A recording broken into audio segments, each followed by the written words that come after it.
Hello and welcome to Center of Weirdness, the weird podcast about weird stuff from two weirdos. I'm Josh, and with me, as always, is my favorite weirdo, Skinner. Hey, Skinner. Hey, Josh, it's about time you said weird that often. I think that might have even been different from what I said in the first episode of this new season that we're in. Oh, don't worry, man. Everything's gonna change within like 5 months. Like we'll just give up on everything we tried to format with this, and it'll just be the simplest, most boiled down version of it possible. That is very true. For this episode, we thought we would do something a little different, which is that we're going to go through the show that we are going to cover on this episode and pick in real time the episode that we're going to talk about, just based on what the season or what that episode seems to be about. And this one's a little weird because I think that the biggest problem that we're going to have with this show is that we hear about all these weird TV shows that we would love to talk about, but a lot of them are not available. Like, even when we think they're available, then they disappear, which is what happened to us for this episode. We had something else in mind, and it did not go well because we had it. It was online. We were going to do it, and then it was gone. So we pivoted. Skinner found another show that sounded interesting, and then we pivoted away from that to cover the show that we're going to talk about on this episode. Yeah, we're 2 episodes deep, so this is a good start. We do have we've mentioned we have the Google Doc, which is we find out about a show we want to cover eventually. We put in the doc. Unfortunately, it does not mean it's going to not be taken down by a certain Jack Scalia, who's going to fucking take all his goddamn shows off of YouTube in one giant sweep. Jack, if you're listening, put your damn shows back on YouTube. People want to hear about them. Yeah. Jack, 2 of them are gone.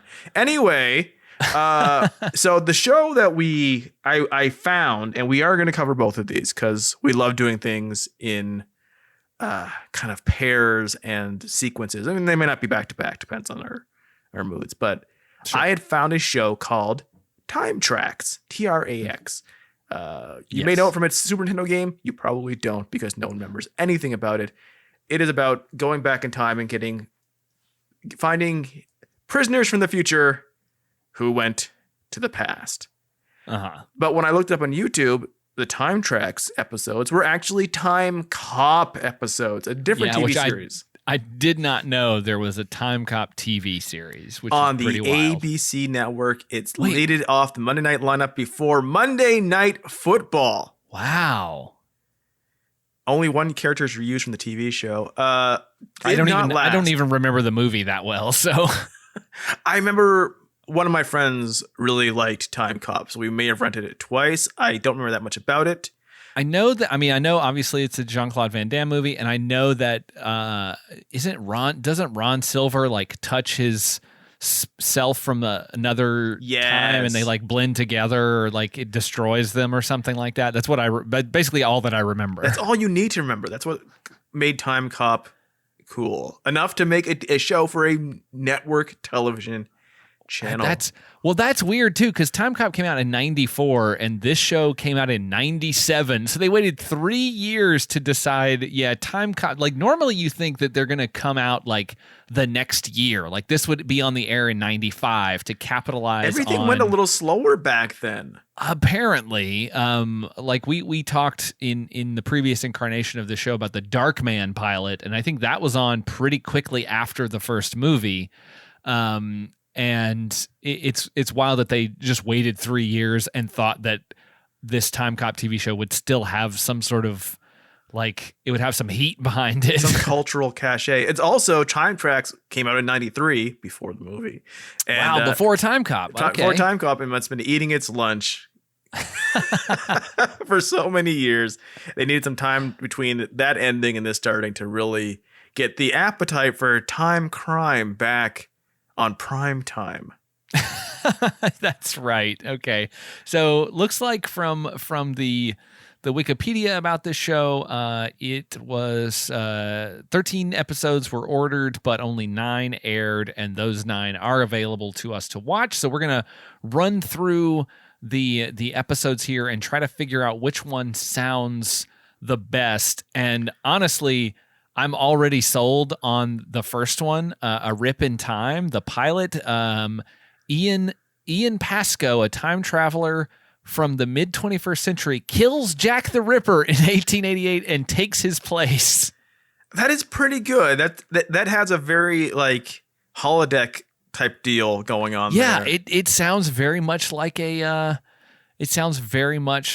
Star Trek episode. And it sounds like, even though like the listing of cast of characters doesn't, and this is a very not meaty Wikipedia article, but like it doesn't have Ian Pascoe as one of the major characters, he appears to be the bad guy in almost all the episodes. Wow. Okay. All right. So that's a really strong possibility to lead off this show, and also for our episode. We got episode 2, The Heist. Infamous jewel thief returns to 1977 New York City to steal $10 million in diamonds that were never recovered when his robbery was foiled. Logan, I'm assuming, is the main character. Officer Jack Logan. Officer Jack Logan, played by Theodore King. Ted King, Theodore King. And Detective Langford, William Devane. Oh man, we might get to see his big toilet bowl porcelain teeth in this episode. Who originally captured the thief in 1977, returned to stop him and find the gems. All right, cool. 1977 era Langford is played by Joshua Devane, William's son. Very cool, family affair. Stalker Ian Pascoe, back again, returns to 1956 to stalk and kill a popular Hollywood actress who would eventually give birth to a U.S. president. Who is that? I don't know. I don't know my presidents, I guess, or their popular Hollywood actress mothers. It have to be an alternate reality, right? Or it's a president that hasn't happened yet, and in fact, never happened. Let's see. All right. Episode 4, Public Enemy. Ian Pascoe back again. He escapes from his cell. He kidnaps Hemmings. Oh my God, he's back again. Officer Claire Hemmings to ransom for his time watch. Yes. Demanding that Logan meet him with it in 1928 Chicago, where Al Capone and Elliot Ness also become involved. Jesus Christ. All right, so that's a possibility. This one and the first one, Rip in Time, were written by Alfred Goh and Miles Millar, who I think co-created the Smallville TV show. So they've been in TV for a while, and that means that this might be at least fun. Because I think that show, I never watched that show, but I think it got like really wacky as it went on. Episode 5, Rocket Scientist, 1944 Germany. Logan tries to find out who is providing advanced technology to the Nazis to turn the V2 into a nuclear missile. All right. Alternate World, episode 6, Logan desperately revisits his own past in 1989. Okay. After a disgraced TEC member, I think that's the Time Enforcement Commission. I think that's the Time Cops. Yeah, they wouldn't call themselves Time Cops. Yeah. They're Time Leos. They're T-Leos. Leos. After a disgraced TEC member changes it, turning Logan into a notorious fugitive in 2007, hated by all of his colleagues. Oh, he's Don Jr. All right, that's good. Lost Voyage, episode 7. On board the transatlantic cruise liner Empress of the Americas in 1939, Logan and Hemmings battle hijackers from the future seeking to steal her cargo of gold bars. They are aided by Hemmings' future grandmother. All right, cool. Episode 8, DOA. After Logan and Matuzek are murdered, Hemming goes back to earlier that day to warn them so they can try to find and stop the murderer. All right, that's cool. Kill your main characters in the 8th episode of the first season. And finally, the last episode to air, episode 9, in 1990, Logan pursues fellow time cop and best friend Tommy Maddox, played by Bruce Campball, who also is double-crossing... an XFL football quarterback. Tommy Maddox? Yes, that was literally the name of like the one who won the XFL title. Wow. Who is double-crossing a business mogul who had hired him to sabotage Timecop equipment in order to win the next multi-billion-dollar contract. That sounds kind of boring. I mean, I like Bruce Campbell to an extent, but that sounds like it might be a boring episode. Yeah, that also sounds like just casting for the pre-internet. Yes. Okay, so I'm leaning toward these are my four picks that I think these are the top four. Rip in Time with Jack the Ripper. The Heist with William Devane, just because he's always entertaining and his big teeth always make me laugh. Stalker with the Hollywood actress and the president. That one, I think that's my top pick. And then Public Enemy with the whole Al Capone, Elliot Ness thing. And Ian Pasco's in 3 of those. So they must kill him in that episode because he doesn't come back anymore. He probably the gangsters kill him, I would imagine. Oh, maybe. So I don't know. I think if I have to rank my top pick from those 4, I think Stalker definitely is up there just because it sounds so ridiculous, and I'm curious what president it is. That's the only so my top 2, and by the way, we're not going to do this for every show because most of them would have more episodes. It's just this is had so few. We just probably would eventually just tell you here's a few ones we're looking at. Would be Stalker because which U.S. president is it? They'd probably be very vague about it. Or Rip in Time because it is the first episode and it's directed by Alan Arkush, who is a collaborator of Joe Dante, the creator of Erie, Indiana. Interesting. All right. I don't know. So do we flip a coin? Do we? We bring out the random thing picker. Okay. From Hot Diggity Dog. Bring out the random thing picker and pick us an episode between a Rip in Time and Stalker. All right, Rip in Time or Stalker. So we have these 2 down here. What I do is I put them into a thing called the Random Thing Picker. It's an actual website. It's very bare bones. And I hit pick 1. It tells me which one it is. And we are going to be watching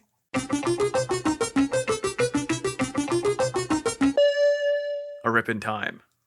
Okay, so we're going to start off with the first one, which is probably a good idea. Start off with the pilot.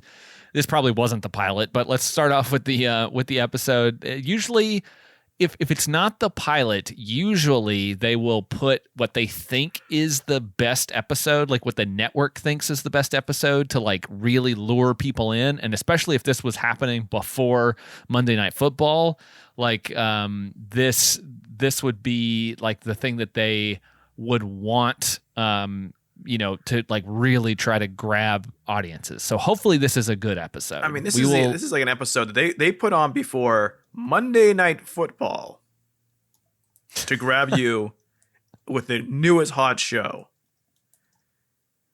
Good luck. Yeah.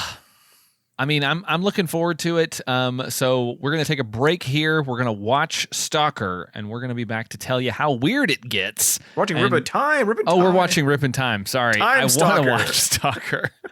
That'll be the 3rd show we watch. I want to know I want to know who that president is. Well, if you guys watch along with us at some point, you guys want us to watch Stalker, we can come back to that later. As long as it's still available on YouTube. Under Time Tracks. We'll be right back.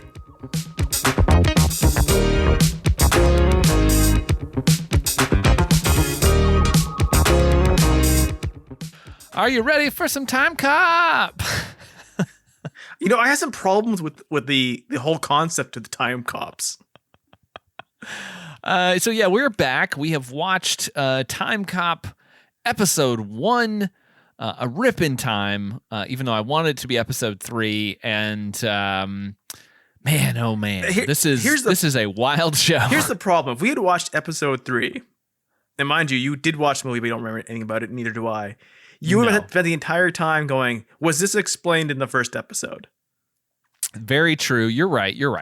I will say that this is the era of television that they would explain everything about the entire show in the opening credits. You would have some sort of voiceover that would tell you, here's what the show is about. So you knew what it was. Even if you'd never seen an episode, you got an idea. Even in shows that became serialized, the first couple of seasons, I'm thinking specifically also from 97, the Buffy the Vampire Slayer show, it would have that little intro thing, like every generation a Slayer is born, etc., etc. She'll stand against the demons in the darkness and all that. That guitar like riff. Even that little bit though before the cold open gave you all that you needed to know about what it was. All right, here's a character, they fight evil, and I'm ready to go. Yeah. And like you could figure out the other stuff through context clues. But then I think as the show got more serialized, they just dropped that entirely because they were like, fuck it, if you don't know what's going on at this point, you're lost. Yeah, at first it was a bigger thing in the 90s of, hey, you could watch this show anytime. You can jump in anywhere. Because it's eventually we want this to be syndicated and make lots of money off it. And so you could watch whatever episode. All you need to know is that life is like a hurricane here in Duckburg. Yeah, and this show does that. And for this to be the first episode, again, they don't really explain anything in the show, although I do think this must have been the first episode, or at least because they introduce you who any of them are. Like, that is true. No one walks in and says, this is what I do. Yeah, it's not a traditional like pilot. Like I don't know what the pilot was. I'm sure that there was one. It says that there was a pilot written by the person who created the movie, I guess, or wrote the movie, whatever it was. But like, this is not the pilot. This is just an episode of the show after everything has been established. So you sort of just go with what they tell you in the credits, because, I mean, I guess this must have been the first episode of the series because they introduce, as we mentioned, the kind of running bad guy, Ian Pasco. A misogynist incel from the future. Yes, Jesus Christ.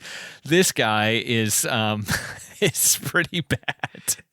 And yeah, so like, I mean, I'm guessing like this had to be the first one because he comes back a couple more times. I'm very curious to see, like, I would watch more of this show, so we may do it more, but he is only in 3 episodes. So I'm curious if in that 3rd episode they just fucking kill him. There's the problem with this, and because it's a time show and they explain some rules but not all, and that's always going to be a problem. You always have to turn your brain off to a certain degree. There's other problems with this, of where they figure out about halfway through this episode that he is a teenager right now in their current 2007. The villain. This takes place in 2007. The movie took place in 2004, and the show is on in 1997. So they are expecting that in 10 years, just like in the film, they will have the technology that allows them to travel through time. And they would have we make a giant leap in ability to travel in time, but our ability to look up history on a computer is still basically Encarta. And you have to employ a person who's the only one in the room in the entire company who knows how to look up what happened on a date. like Joe Wikipedia is the only fucking person who can use the Google. It is so like when that happened, when this guy has his own room, his own 2-floor room with he just has a library, his own stuff all to him. It's totally different than the rest of the fucking building. But his job is to go on a computer and fucking Google shit. Yes. This is Dr. Dale Easter, played by the great Kurt Fuller, who's excellent in all kinds of things, and he's good here. I mean, the supporting cast is good. Kurt Fuller's good. Don Stark as their boss, who does not know how the Timecop technology works or anything, is good, and William Morgan Shepard as Inspector Wells. Be sure to pay attention to that last name. Is also really good. But like the lead, Ted King, or T.W. King, as he's billed in the credits, he's not good. He's kind of bland in the way that 90s protagonists were bland. Boy, man, I really hate the... And some things still do this, but like you have a very highly specific job that is highly technical, and you need someone to do something very specific. But there's only one white guy on the planet who can do it, and he doesn't give a shit about the rules. But you're stuck with him, and it's like, yeah, there's one time cop. I guess like maybe their funding got cut at some point after maybe there's other Time Cop departments. But movie. he appears to be the only time cop in this building. At least there's only one track. They're stuck with him, like, and we have our uptight. The other officer, Claire Hemmings, who is basically there to be uptight and him to make fun of for knowing too much. She's also just an officer, but she's also the only person who knows how the fucking technology works, which makes no sense. But she doesn't quite know how it works. She just knows that something could go wrong if X, and he doesn't care because he just does what he goes off his gut instinct. I swear to God, if we fucking sent people to Mars and all we could send is one white guy and he just is flying. He's just flying off of gut instinct because he knows how to do a fucking stunt plane. I would fucking lose my mind. Just that's basically. I think you just described Interstellar. Basically, like we still do it. They get Matthew McConaughey because he's the only guy who can fly the ship. It's so irritating, and he's just so smug, and he's so bad at his job. And the one woman he talks to has to kiss him. Of course. Also, his name is Jack Logan, and I don't think they ever bring up that fact when he is accused of being Jack the Ripper, do they? They don't. They just call him Logan the entire episode. I like that his casting name on IMDb says Officer Jack Logan, but it's off Jack Logan, so it's more like kind of Jack off Logan. So here's the we go when you go back in time, you off Jack. Here's where I think this show failed, and like.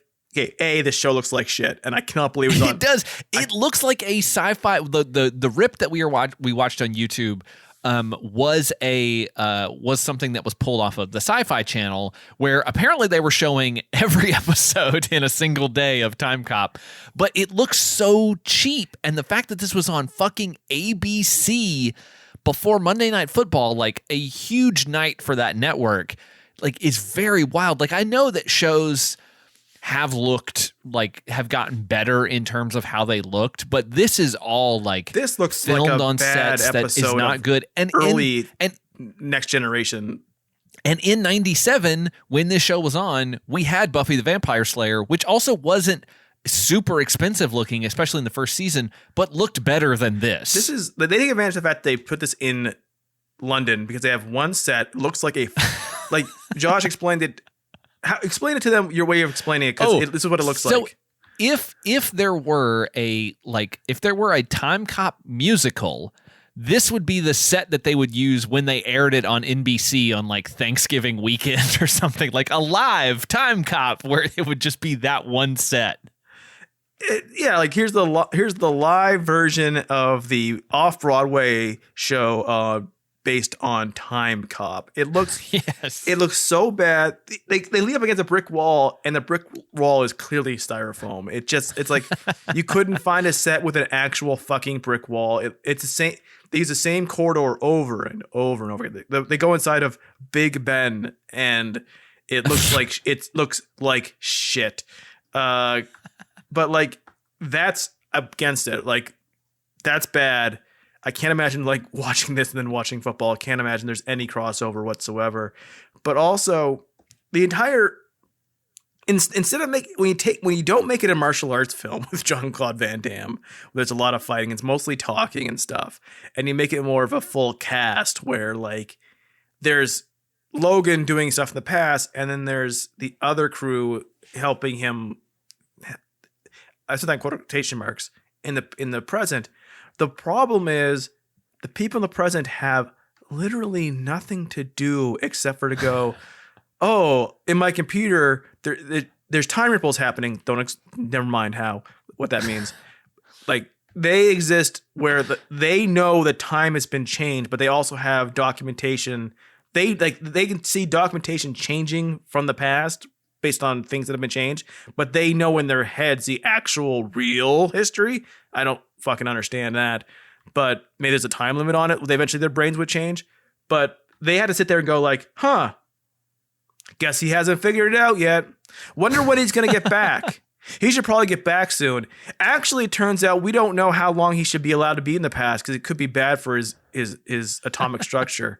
We don't know for sure though. Though this is the only thing we do. This entire floor is just for time copying. But no one knows, as he had been gone so long. It's only been 5 minutes into the show and we're already worried he's taking too long. Is he back yet? He should be back soon. Huh. This is what the bad guy looks like. He sent us a hint from the future. We can't do it in the past. We can't do anything about it. We're not going to send back a second person. We'll literally say out loud, huh, so that's the bad guy. Oh, he's alive right now, but he's a teenager right now. He's going to be a bad guy in the future. Oh, wait. He just killed his foster parents. We'll never find him. We can't do anything about it. I hope he comes back soon. Weird. It's like that. The structure of this show is half the show is telling somebody saying, boy, I wonder when the show's going to end. I mean, we were also asking that question. So, but I think that it's weird that like you have this ability to go through time and basically wherever you want to go. Like they literally put him down right before the 5th Jack the Ripper murder occurs. And so that he can try to at least catch the guy who is pretending to be Jack the Ripper, or Ian Pascoe. And so they know specifically like a time that they can put him down, but they can't go back to before this kid's parents were murdered and arrest him. Like essentially that's getting into like the Minority Report kind of thing, except that we know for sure this happens because we have time technology that can tell us this happens. It's basically I'm saying that that the past only counts as the past if it's before we were born.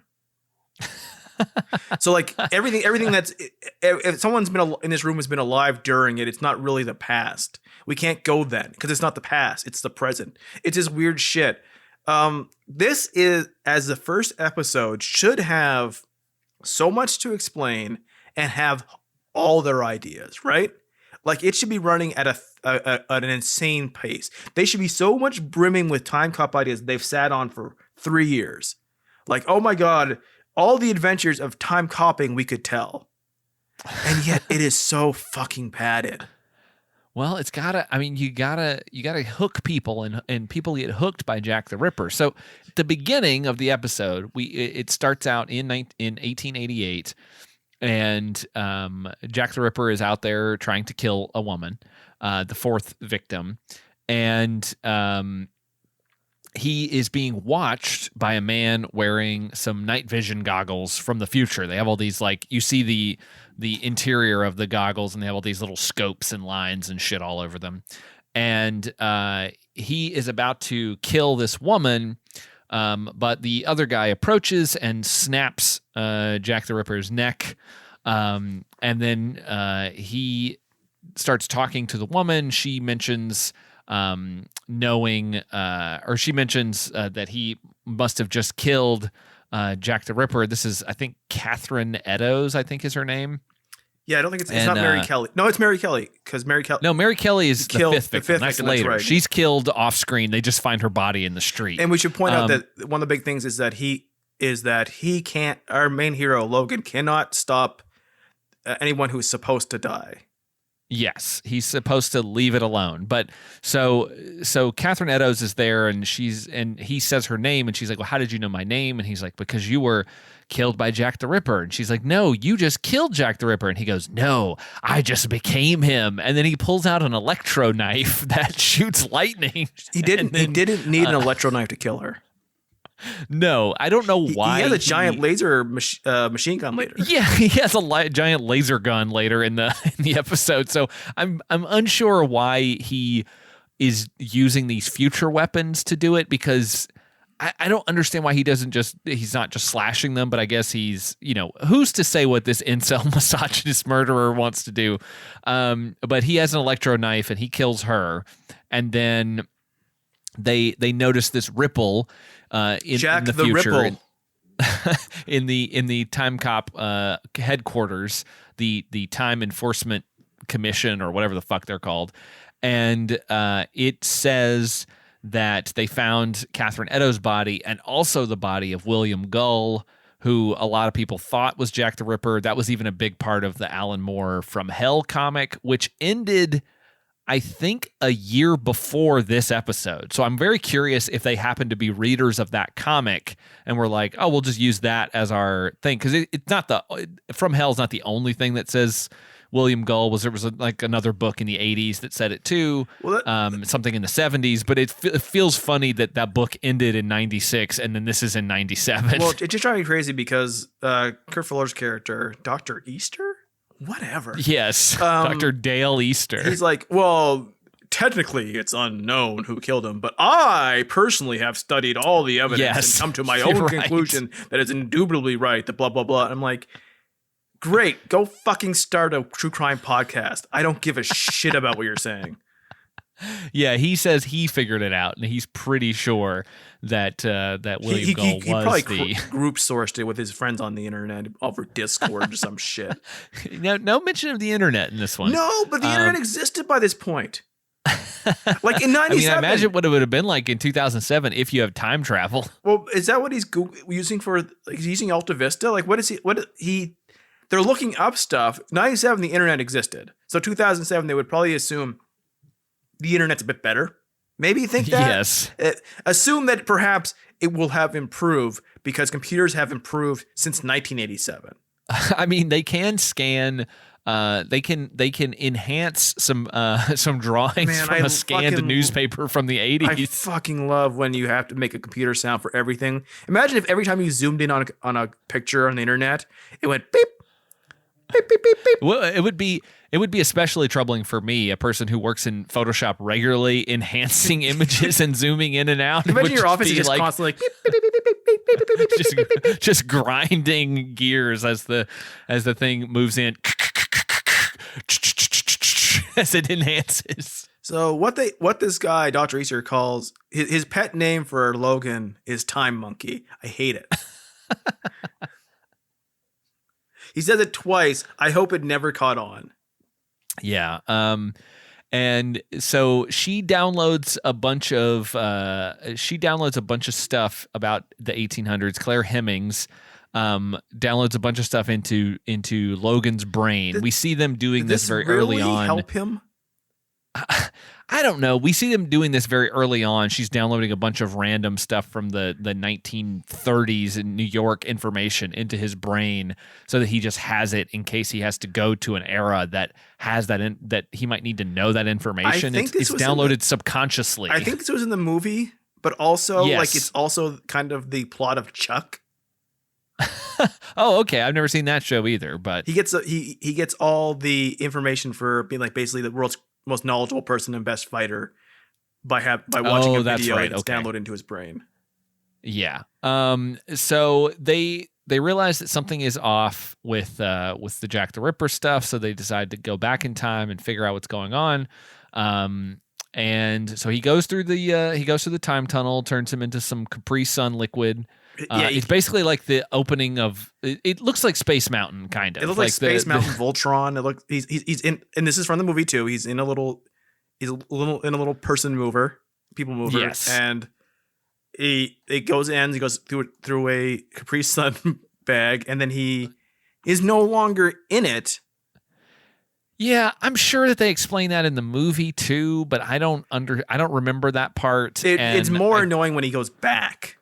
Yeah, because I don't get how, like, at the end he just walks through a tunnel and then he's back in the machine, and I don't understand how that works. Like, I don't know why in my brain I was like, oh, this is kind of like Back to the Future where he has to hide the little time car and then he has to use that to get back in time, but apparently not. I guess it just waits in the time stream for him. That would be like if Bill and Ted got in their phone booth and they just hopped out of it in the time stream and fell onto the earth. He falls into a bed of a newlywed couple, of a constable and a woman I believe he kind of fat shames. Yeah, a little bit. It's the 90s, so that was normal.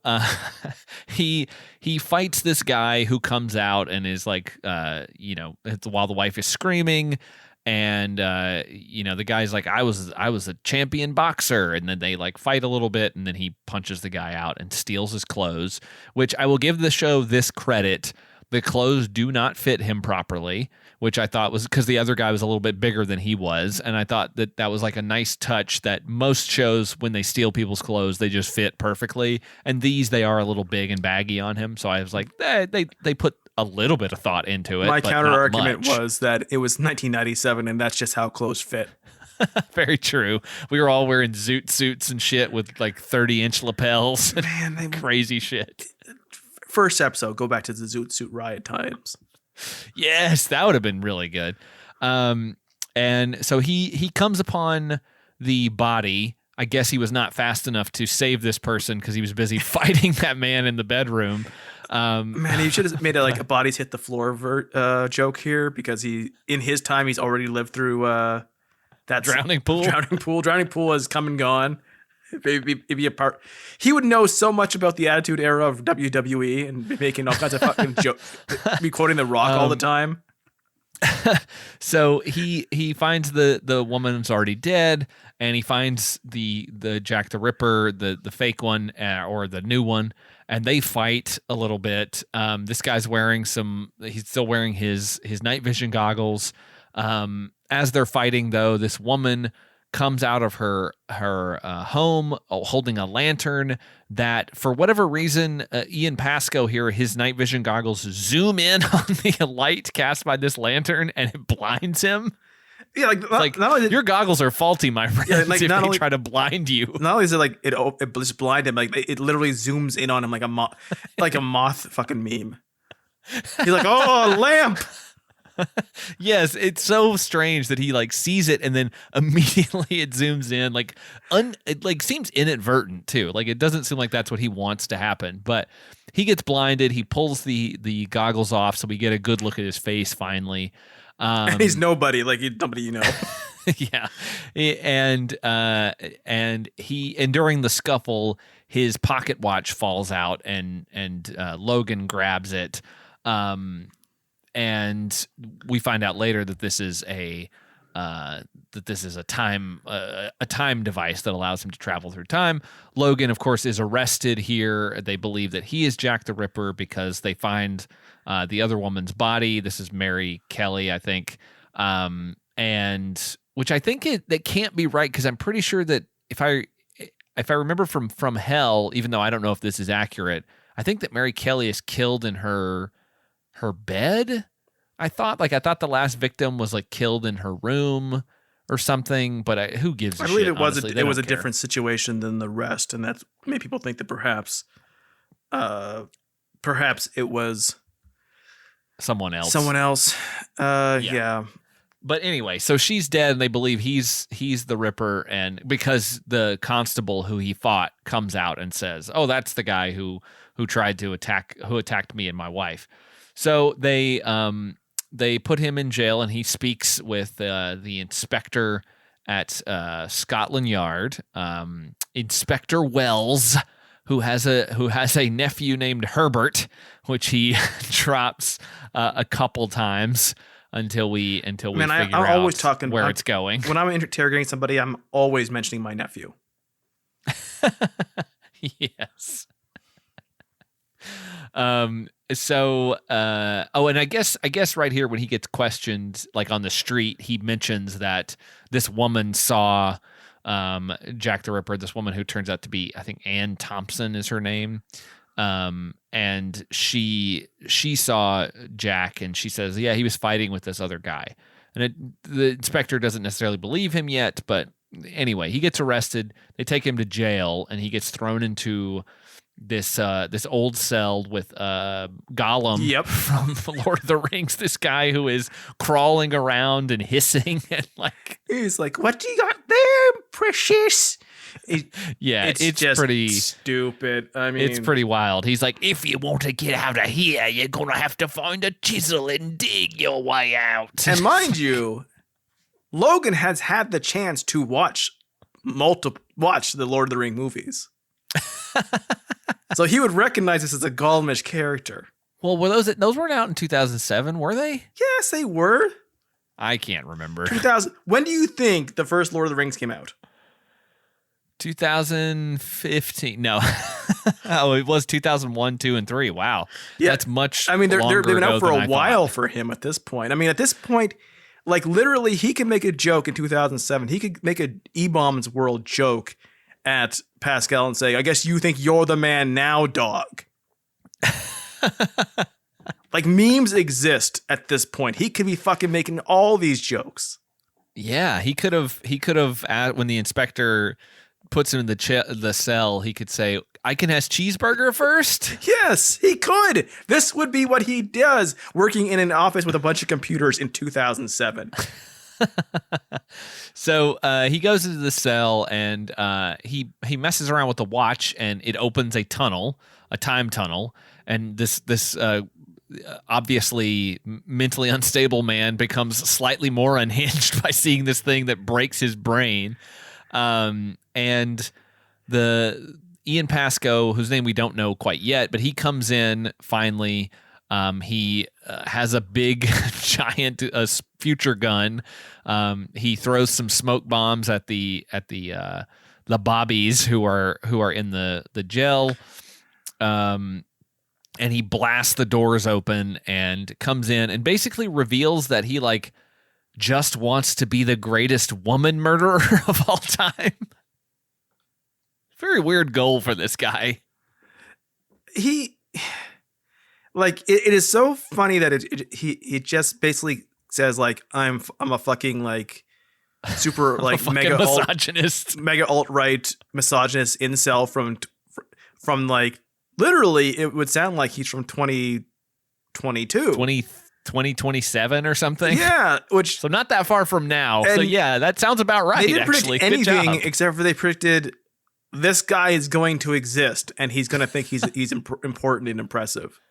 And he's going to hate women. He's really going to hate women.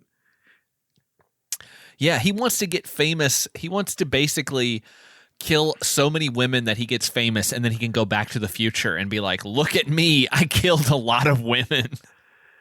It's very funny. It's not, but like it's just really weird.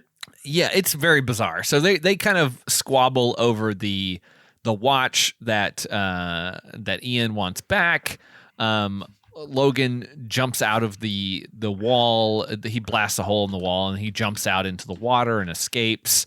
I don't know what happens to that guy in the cell. I guess he's just vaporized by that future gun. It's no telling.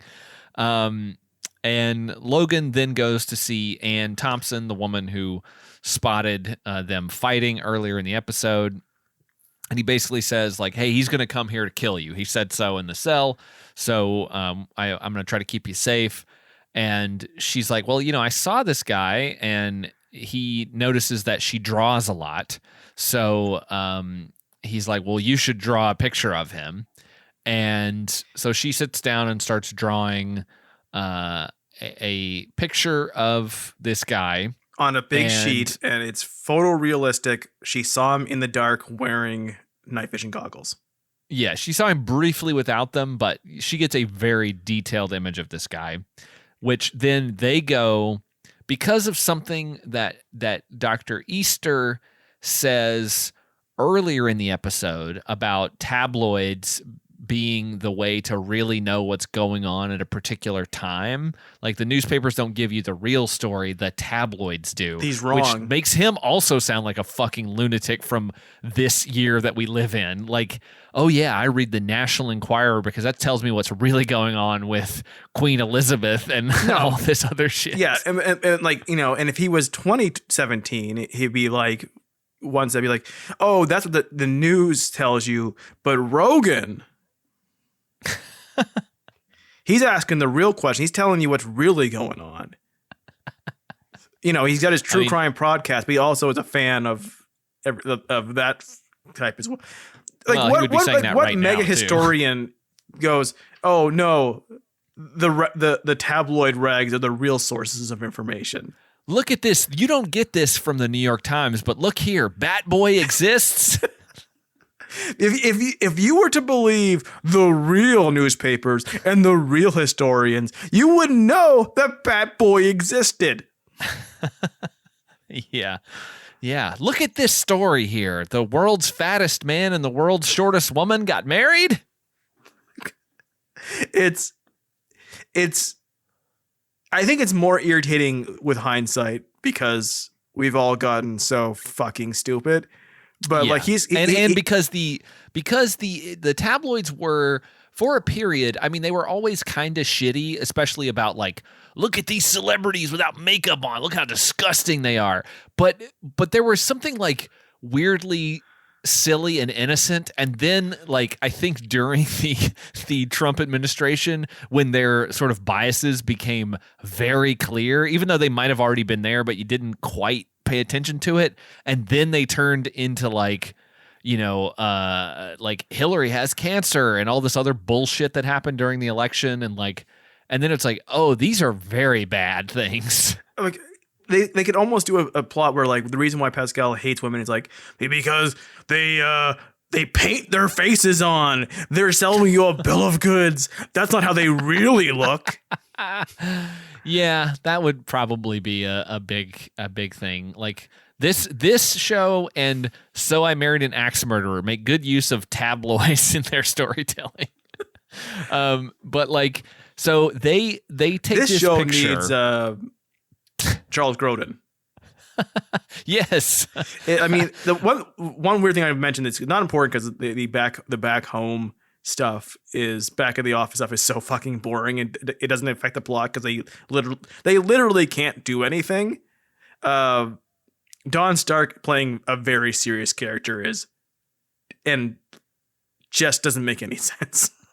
Yeah, because this is not that far removed from him being the Donna's dad on that 70s show. Like, I think this was around the same time. Like, the difference has to be, so he started that in so Timecop was 97, and he would be on that 70s show in 98. So like literally the next year. So this got canceled and he went on to that 70s show. I think it worked out okay for him. Yeah, I think so too. He definitely lucked out with that. That's a much better show. But like, so they take the picture that she drew and they sell it to the Whitechapel Gazette, which was a tabloid at the time. And then that picture shows up in the future. Easter gets a ping on this tabloid that he had just checked 2 hours before, and it's changed. And they see a picture that she drew, and then they scan the photo. They enhance it first, and they see in the bottom corner Logan Graphics written in there, which like they're like, all right, he's sending us a message. So then they scan it for anomalies, and somehow that puts up a fingerprint in the image that he got from the inside of the watch face, that he then put into her drawing, which was then legibly copied into the newspaper, which they could then scan in the future. This is pretty good technology. 100 years later. Yes. So they scan it. What did they do with that information though? Well, that's how they find Ian Pascoe. And what do they do with that information? Nothing. What good, like, other than when he can come back, they're like, yeah, that guy was named this. That makes me wonder, since we only have Ian Pascoe in 2 other episodes, do they kill the kid version of him and he just disappears? I mean, that's what they should do. Yes. Why doesn't he go back in time with the camera? Because in 2007 he'd have a phone camera. Oh, a good point. Yeah. No, I don't know. They didn't know about that in 97. Or just a small camera that he could. It's always. He wouldn't be changing the past if it didn't have a flash even. Like. Yeah, it's very funny how this show, like, and I know the movie, had a degree of this as well, but like, it's funny how they said that time travel would exist 10 years in the future. Like, but also, and I think maybe they were just hamstrung because the movie did that, so they had to keep the same like 10-year thing. Although it would have been fine if they had just advanced it where the time cops had been around for 20 years and it was now 2023 or something like that, and their technology was better. Like, that would be fine. You could do that because it's a fucking time travel sci-fi show, so who gives a shit? But like, they don't have anything like cell phones or communicators or anything like that, but they do have floating screens that just project an image into space. So it's very, very funny how that works. And like you could say like, oh, he can't do this because he doesn't want to change the past. He tells everyone he's from the future, basically. Yes, he tells everyone he's a time traveler. Like, he changes the past quite a bit. Which I wonder if the show had gone on long enough that would be like a central plot point. Like, Logan, you've fucked with things too much in the time stream, and now our reality is coming apart. Now we've got to go back in time and kill you. Well, in fact, he does die in one episode. That is true. There is an episode where he dies. So, but they go back in time and fix that, so it doesn't matter. So they can do shit like that. Yes, they can, apparently. Because I guess it's okay if it's people you know. Well, basically that means like he's never in any harm, because if he ever does get killed, they'll just go back in time and kill the person who kills him, and he comes back alive. Or just stop him from being killed. So he's basically immortal. Yes. So Logan finally explains time travel to Inspector Wells, and he shows him the time watch and the time tunnel. And this is when Inspector Wells says he owes his nephew Herbert an apology, because he used to tell him that nobody cared about time machines or visitors from another world. Or traveling the world in a certain amount of days. And they find out that Ian has kidnapped Anne, and he's left a riddle on her wall. So, like, basically at this point, he becomes Jack the Riddler. Yeah, like he even sets up a Batman-esque bomb around the neck. Yes, he does. He does. Speaking of the Riddler, well, I mean, he would be if he is this little incel kid. He would like comic books. Speaking of the Riddler, though, there's a new trailer for that new Batman movie that's coming out in a couple of months, and there is a riddle from the Riddler in the trailer, and it's like something about what is blind and something or other. It's something about justice, and it's so like cheesy and not good that it's like, this is the Riddler. This is what the Riddler's doing. He's doing some like 8th grade riddle shit that a kid thinks is very clever. And that's the same thing here. It's like something about where all hands meet, she dies, or something like that. I can't remember what the riddle is, but it's basically like, it's a clock. But only he realizes it, and literally he's written it right next to a picture of Big Ben. Well, okay. So that was my big thing. It's called the clock tower, right? Big Ben is the bell. Big Ben is the nickname for the striking clock. Yes, but the tower itself is the nickname for the great bell of the striking clock. So it's the bell. It's the clock tower, but people obviously refer to it that way. But I don't know. Did they refer to it that way in the 1880s? It may have been. It looks like it. It was, the tower's gone through different names and nicknames, but I think they've always kind of called it Big Ben. Interesting. I just find that very silly. I just find it silly that like that all these people in London who live there and see this thing every day, and like it's next to a picture of it, and he's like, "I've figured it out. It's been looking in your face the whole time. It's been 3 fucking seconds." And fucking like, I hate the guy, the you know, Tom Hanks in fucking the puzzle solver of, it has to be the smartest person in the room shit. Yes. From the Da Vinci Code, like, "Oh, I figured it out. Have all you? It's been staring in your face all along." It's like, fucking, it's just a picture of a clock, you asshole. And this Batman 89 finale shit. Yes, exactly. It very much does look like the end of the first Batman movie, although that was much better designed, because this is a little tiny set. And he goes up into the clock tower, and Ian is there along with Anne, and he's put a sort of time bomb around her neck that is tied to the clock tower. So it's also like a very Back to the Future type thing, where if the clock strikes a certain time, like if it strikes midnight, I guess her head will explode. It was really unclear what was going to happen, but they fight a little bit, and then he's able to get his watch back and open a time tunnel, and he says that the clock or the bomb around her neck is set to disarm it. You have to put in the time that Logan catches Pasco. Which, okay, and A, he didn't have to tell him this. No. B, he could have just jumped through the tube and disappeared, and her head would have blown up. 2, he's once again the Riddler for no reason. And 3, like, okay, so the big threat he puts to Logan is, you don't know that this woman doesn't have some connection to you being born through some ripples in time, right? Yes. So if she dies, maybe you don't exist. Also, considering he plans to kill many, many more people, that would be also true for him.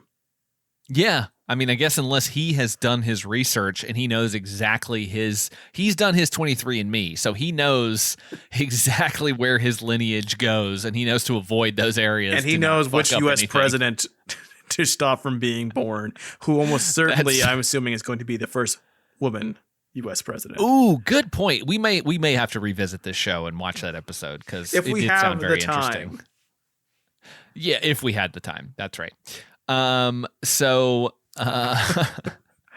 anyway, he jumps through the time tunnel, and Logan realizes that Pasco set it to the time that he's going to catch him, which is never. So he just plugs in a bunch of zeros. Well, first he grabs it and presses all the buttons, which is so stupid. It should have immediately killed her. It also looks like an NES controller, kind of. So it's like yes, but yeah, he finally figures it out. He hits 6 zeros, and the thing comes off. He solves this riddle within seconds, honestly. Yes, he does. And she is so thankful that, of course, she plants a big one on him. I literally yelled at you, please let them not kiss. Yeah, and of course they do a second later. And they've been kind of flirting the whole time. I mean, she is, I suppose, working as a sex worker. Because her accent have been a lot thicker? Maybe. She mentions that like men don't pay her for her drawings. He obviously he compliments her art, and she mentions that it's not what men are usually interested in, and it shows that Logan is very sensitive. He also does take that kiss. Yes, he does, and he seems to be very smitten by her. And then at the end, we see that the inspector is kind of like, how am I going to explain this to my superiors? And he's like, well, just tell them that there was a time traveler who did all this bad stuff. And he's like, I have a pension to think about. I was like, were pensions a thing in the 1880s? Were cops worried about losing them? That feels like a very 80s cop thing for him to say. But like he says, well, just tell them that the Ripper murders are over. If Logan's from 2007, like, he should have said pension, and then he'd be like, what the fuck's a pension? Yeah, we don't have those in the future. All our money's gone. It's been put into time crimes. Hey, remember when the Social Security was going to run out within minutes? And we had to privatize it, and it was going to be gone forever? Back in early 2000s? What happened? We had to do it immediately. We had to get rid of Social Security and privatize it because they were going to run out of money. Why didn't that happen? It was almost like we were lied to about that to try to sell it to somebody's buddy. I'm sure they'll explore it in later episodes of this show. I'm sure. I'm really curious, like, because all this takes place after the Gulf Wars. So for some reason at this crime scene, the inspector's nephew is there, H.G. Wells, and he says, I can't remember what the inspector says, but Jack's like, well, no, let me do the honors because I've always wanted to meet H.G. Wells. And it's like, Logan doesn't feel like he would give a shit who H.G. Wells was. No, not at all. He's not a reader. He's a doer. But maybe Yeah, maybe and maybe H.G. Wells was loaded into his brain through Yes, that's probably what it was. But he takes H.G. Wells over and introduces him to Anne Thompson, which I thought was like, oh, did H.G. Wells go on to marry her or something? No, And he it was like, married no, his apparently not. attractive cousin. Well, we've all been there. H.G. Wells was ahead of the curve, jumping into that family love industry, and he goes back in time to the future, riding his little go-kart back there to the 2007. To the people who haven't been doing anything all episode. Yes, and of course Don Stark goes, "It's about time." I wanted to punch him. And then Logan has the great line, "The eagle has landed," which I think that's just like, why? Why is that the thing that he says? that's his catchphrase. Apparently. So he is hanging out, and Dr. Easter comes over and says, hey, wanted to show you this first edition of the time machine that I have. And he says, oh, that's cool. And he goes, no, it's worthless now because you screwed it up by putting pictures in it. He opens it up. He's such a fucking weirdo that the same book, but with illustrations in it, is now worthless to him. Yeah, it's now worthless. And he opens the book and he sees drew in this. He opens the book and he sees that Anne Thompson is credited as the illustrator in the book. We do not see what any of those illustrations look like, but we do cut to the illustration she did of Ian Pascoe, and that is how we end the episode, with the computer screen, not the camera pushing in on the drawing, but the actual computer enhancing the image until we get close to his eye. And then we go straight from that to being ready for some football. I cannot wrap my brain around that. Yeah, this is an incredibly cheap-looking show, and the fact that it was on ABC is pretty wild. Also, I did do a quick search for Big Ben on Google, and one of the first thing that comes up is Big Ben, and then also Ben Roethlisberger. Speaking of football, man, 2007, he's early in his career. Also, isn't he like a sexual predator? Yes, but he has really good PR. A regular Ian Pascoe. At some point, like, you know, he should be like getting into his time seat and be going like, man, I wonder how many more Super Bowls Tom Brady's going to win. I hope John Madden lives forever. Fucking God damn it. Like, what? Okay. If you were doing a TV for a network sequel series to, say, what's a really, like, a big fucking martial arts movie, like with a big action movie star in it, like you were doing just like something big that from the same era as Timecop. Yeah, like pick one. What's something big from there? This is your time. It is my time. Let's see. Let's look and see. Well, they did do that's not much of an action movie, but they did do a Stargate TV show that lasted for quite some time. I'm thinking more of specifically a star-driven person who does martial arts. Ooh, okay. There's not let's see. There's probably some very low budget ones, but I don't see, like, that was definitely a big one. Street Fighter, also with Van Damme from then. Timecop, let's see. I'm trying to think what all was out there. I mean, this isn't an action movie, but the Shadow was pretty big in '94, I think, right? Yeah, sure. Am I the only one who remembers that? But imagine taking here we go. On Deadly Ground with Steven Seagal from '94. Now let's do an On Deadly Ground TV show in 1997. Except let's take out all the action. Yeah. You don't put in somebody who can do any fighting. Yes. Let's do a Rambo show, except for Rambo never touches a gun. Let's do a Rocky show. He doesn't box. Let's do a fucking Predator TV show. The Predators sit around and fucking type shit. You replace the whole point of Timecop was not the concept. It was a Jean-Claude Van Damme movie that happened to have the excuse with time travel for him to fight people in the past and future and have Ron Ron Silver touch himself, have Ron Silvers. But you, I mean, when I touch myself, I turn into some sort of weird goo as well. just like the song. But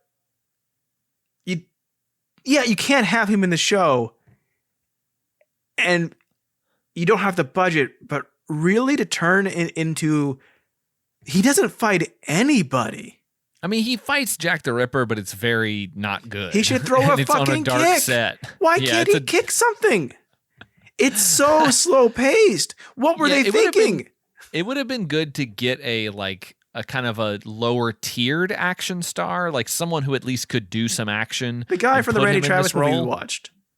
Oh, that guy, Oliver Grunier. Yes, was his name. Yeah, he could have done some TNT. Yeah, he would have done it. But he was also, I think, too big for TV at that point. You would need someone who is a little bit kind of starting out at that point. Well, think about like Buffy the Vampire Slayer. Buffy in the show fights, sure, and kicks. It's still like when the major scenes happen, there are choreographed fight scenes. Because there are stunt doubles in this. We could have gotten stunt doubles in this show. This is on a major network. You could have afforded some stunt doubles and a couple of bits of action choreography to at least make it kind of fun. The idea of Timecop itself isn't worth putting on national TV. I mean, I think there is a cool concept there. Like I literally, before we talked Time about Tracks it, maybe we'll do it better. I had no idea that there was a Timecop TV show. Like that is never in my head at all. And I think there is a fun idea there. Like, and the idea of this show is kind of fun, of going back in time and trying to stop things from happening and not fuck up the time stream. And, you know, I think that's a fun idea. I just don't think that this show, I think you have to have did it, because it's based on a movie that is serious and it's an action movie. You'd have to really retool it into something like Buffy, like that's funny and self-aware. And sure, it just isn't enough. Like there's every police procedural NCIS like person at the office, but it doesn't work with a sci-fi setting. There's just something off on it. Like it needs to be really tongue in cheek or really action oriented, and it's kind of in the middle. And it's like, what were you guys thinking? They don't quite. I don't think they quite nail what this could have been. And maybe other episodes are better. Like I said, maybe we will revisit Timecop at some point in the future. If you liked hearing us talk about Timecop and you want to hear us talk about another episode, especially the one where Ian Pascoe tries to kill the mother of the president, let us know on Twitter. And maybe we can try to come back to this show at some point in our in old the future. Friends, Dr. Easter and Jack Off. Yeah. Jack Off. That's right. All right. So that is Timecop. And before we wrap up, we've got to rate this on our scale of weirdness. Ratings from 1 to 10. Is it just a little weird? Is it right in the middle weird? Is it super weird? So I think I went last time first, so I'm going to let you go first this time. All right. So it's 1 to 10, 10 being the weirdest, the center of weirdness. That's the bullseye, right? And literally it will be an eye because that's so weird. Eyeballs are weird. Think about it. They're parts of our brains that just drop into holes in our skull. But Timecop. So to me, this is a conceptually a 7 in that. Oh, okay. This is a weird thing to make. And is a weird, very slow paced version of an action movie. Yes. And there is an electric knife, which does help. There's no reason why his knife had to be electric. A regular knife would have worked as well. But I think what is weirdest to me and what really makes it stand out is that it is so where the technology is and isn't is so fascinating. However, I'm going to drop it to a 6 because everything that's interesting or weird or fun, there is about 20 minutes of the other half of the cast doing jack shit. That's almost balanced out by the stupid HG the author nephew thing, because that's stupid. Yes. And it's because it's a nephew, it's even dumber. Like, you could have made it. Yeah. Here's my nephew, my adult nephew who hangs around. He's a writer. That's weird. It's a weird thing to put on your pilot episode. I think it gets an 8 for saying that this adult hangs out with his uncle a lot. It is very. There's a lot of weird ideas in this show as far as like, this is a really bad idea for network television. Yeah, but I'm gonna go with like 6 overall, because I want to give room to grow for this show, and I think this episode was a bit too slow and undense for what I needed to do. Yeah. I think that it kind of. It's a weird enough concept. I like the idea of that it's weird in principle, because this cheap ass looking show was on a fucking major network before Monday Night Football. So that in of itself is weird. And that it came out like multiple years after the property that it was inspired by. So like, it didn't come out right on the heels of the movie. They waited 2 years because they were like, yeah, people are clamoring for more Timecop. So that in of itself is very weird.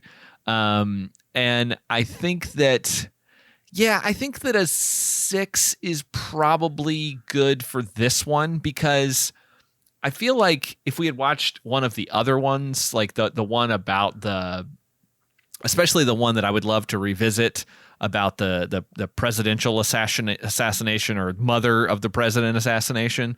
I would definitely love to revisit that one. And I feel like that one would get a higher weird score just because that's such a unique kind of thing. But because this one is set in, Jack the Ripper London, which is a thing that a lot of people had been talking about. And like, especially I think when this came out, this was right after, like I mentioned, this was right after the From Hell book and everything. So it was kind of in like the conversation. So it kind of loses a little bit of the weirdness just from like that being a typical thing. Because how many shows went to 1800s London to fight Jack the Ripper? I think like, didn't Star Trek do that at some point? I mean, they at least fought Moriarty like a dozen times. But like that in general, going back to Sherlock Holmes or Jack the Ripper London is just kind of, for a sci-fi show, it's also a period piece, and it looks like shit in here. I want a show that's 7 and above to really be like, here this episode's crazy, and it just keeps amping, and at least 7 times I had to go, what the fuck just happened? And that didn't happen here. It's more, it's less based on the show ramping up as it went along, rather than I can't fucking believe they did this. Well, hopefully we'll have some of those shows coming down the pike very soon. But yeah, I think 6 is probably good for me. And also, if you, I didn't say this on the last episode, but if you disagree with our ratings, who gives a shit? This is all arbitrary bullshit. No one's a fan of the Timecop TV show. No one's going to defend this thing. I can almost guarantee you that someone will come out and go, you just didn't understand it, man. You got to watch all 9 episodes. We watched the first, so we would understand. We're not going to do that. Here's the thing. We just watched the first episode of 2 different shows back to back. That's how we started the show. Like, that's going to be what we do. That's not what we're going to be doing. So no, we're going to just pick some random shit. Yeah. Like we're going to be in the dark a lot. And I want to got a Small Wonder coming up where she makes burritos. That's coming up. We're going to do the Small Wonder episode where the robot girl makes burritos in 1986.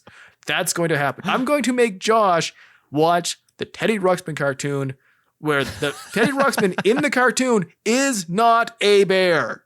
It is a Iliop. And he will be, I'm going to pick an episode that's so deep in the lore and continuity of that show that Josh is going to be so fucking lost when the Woolly What's-It shows up. I cannot wait.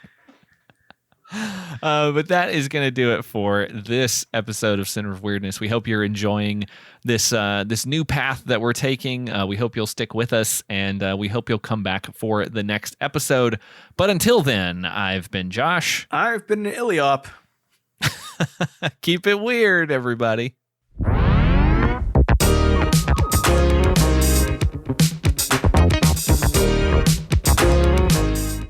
You've been listening to Center of Weirdness.